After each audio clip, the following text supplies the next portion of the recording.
Be honest. You are sick of the bullshit, too. Alright, I know that for a fact. But you're not doing anything about it. You know, in the olden days, people were sick of something, they did something about it. I saw a movie, I think it's called The Grandmaster. He was in China. This daughter lost her father. He was a grandmaster of Kung Fu. And this guy, the grandmaster, had a student who eventually killed him. And the daughter punished herself. She said, I will not marry and do a couple other things I don't remember until I find this guy who killed my dad. And then I'm going to take him out. Because she was trained by her father, the grandmaster. See, you see what I'm saying? Do you get it? You people are pretenders to the throne. To this throne. This is a throne. This is a throne. This is a king. And I do have the Midas touch, the King Midas touch. But it's the Midas touch of no touch. I punish myself for the gifts that you cannot see and you cannot have. Now you want to know why I punish myself? I punish myself because you are not showing up. You're not doing the work. You're lazy and you're incompetent and you don't care. You're apathetic. You're apathetic about all the insanity around you. You've been numbed, anesthetized to the deception. So what is a man like me to do? I punish myself. I flog myself. Because you won't do anything to take responsibility. I take my responsibility and multiply it by 2 when I see you.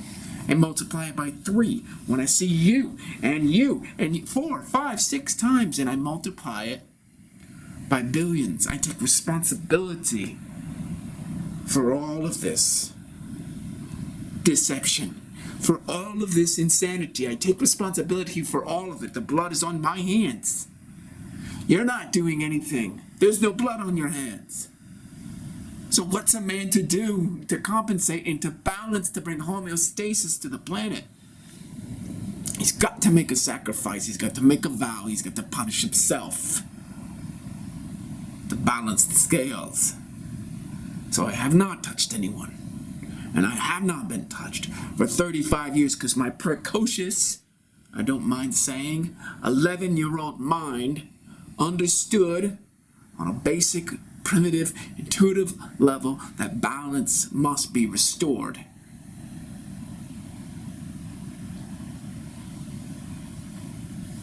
Now the problem is now you guys are all here. You think you're doing the same thing and you're not doing the same thing. You're protesters.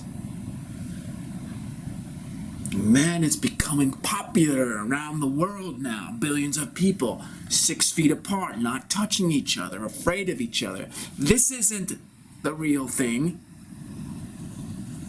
I'm the real thing. I'm the king. You're not on a throne everywhere you go. That's the distinguishing trait. You've got to be on a throne. You don't touch and you won't allow yourself to be touched, and you're the king of any moment because you've made the sacrifice to balance the world. And it may seem like a lot has gone to my brain to compensate for the absence that I live with daily. It may seem that way to you, but I've got to tell you, when you make a sacrifice that configures your whole life, when you make a vow like that, you are balanced in a way that other people cannot understand.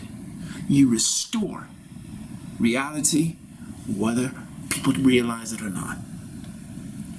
So you sit here all around me, this No Touch Anonymous group, whatever you call yourselves, you're now around the world, billions of you, afraid of touching, not being touched, not reaching out, touching another. You're doing it for the wrong reason.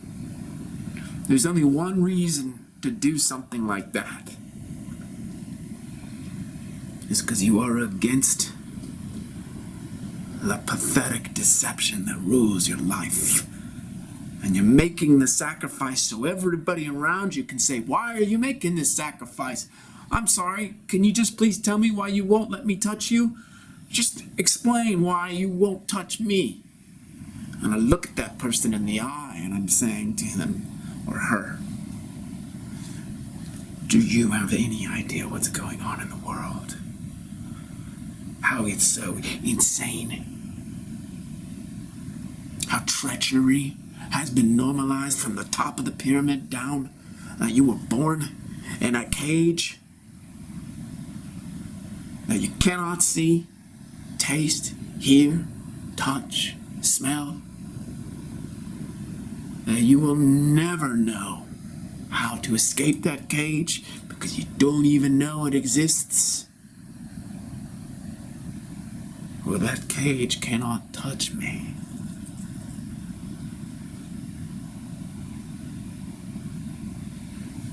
Because I will never touch you.